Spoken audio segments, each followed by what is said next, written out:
Muito bem, pessoal. Promessa é dívida. Direito processual do trabalho, parte número 3.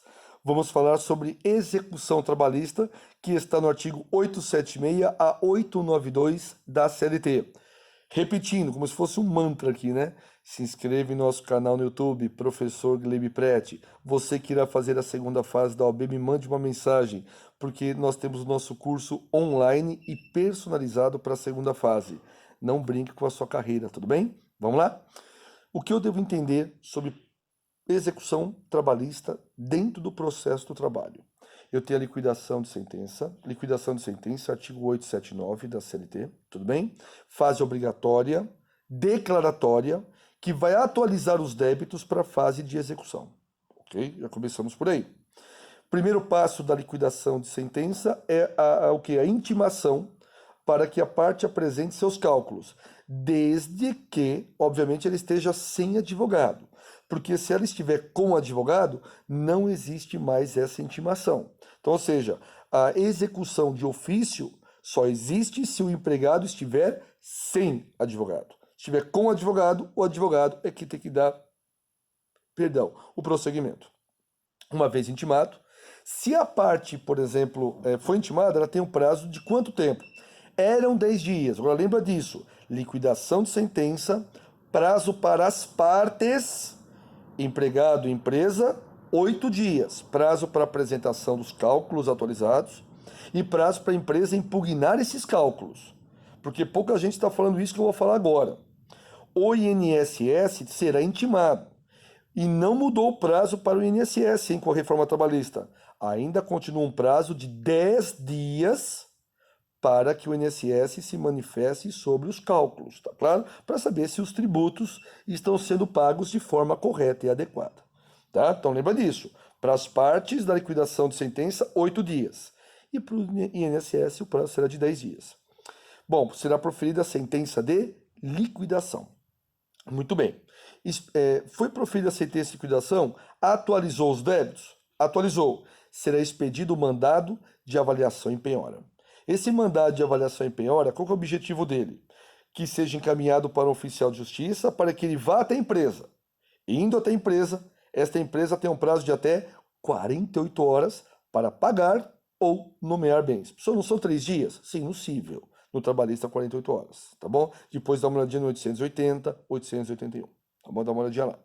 Bom, antes de efetivar a penhora, qual que é a peça cabível para que a empresa possa se manifestar sobre aquela situação?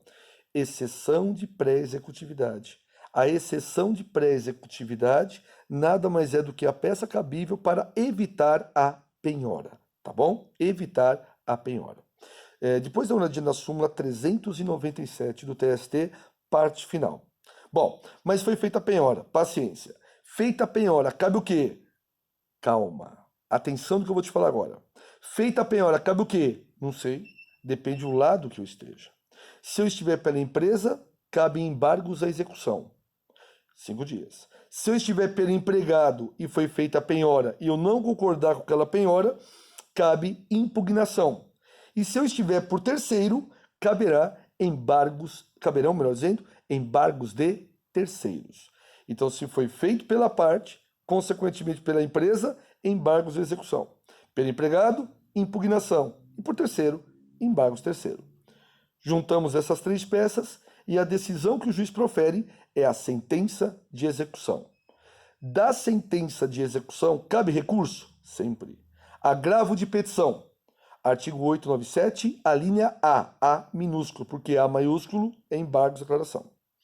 Agravo de petição, teoricamente só pagamos as custas, porque não há depósito recursal, porque o juízo já está garantido com a penhora. Agora, se houver uma desvalorização da penhora, tem que pagar o complemento para poder entrar com esse agravo. Do agravo de petição, cabe recurso de revista, mas aí só se a matéria for constitucional. Tá bom? Só se for CF. E aí embargos e extraordinário. Passada toda esta fase, nós estamos diante do quê? Da execução. Terminou? Terminou.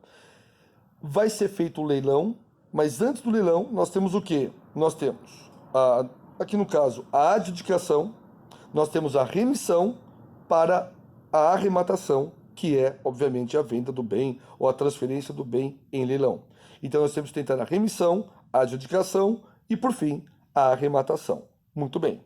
Isto posto, tudo isso que eu falei pode ser anulado através de uma ação rescisória. Ação rescisória, artigo 836 da CLT. O depósito recursal, ou melhor, depósito, melhor dizendo, tem que ser feito depósito de até 20% para poder ingressar com uma ação rescisória. O prazo para uma ação rescisória é de até 2 anos do trânsito em julgado e sempre de competência dos tribunais. Bom, em linhas gerais, é isso que você tem que saber sobre a execução, tá bom? Se inscreve no nosso canal, compartilhe esse vídeo e venha fazer a segunda fase com a gente. Um abraço.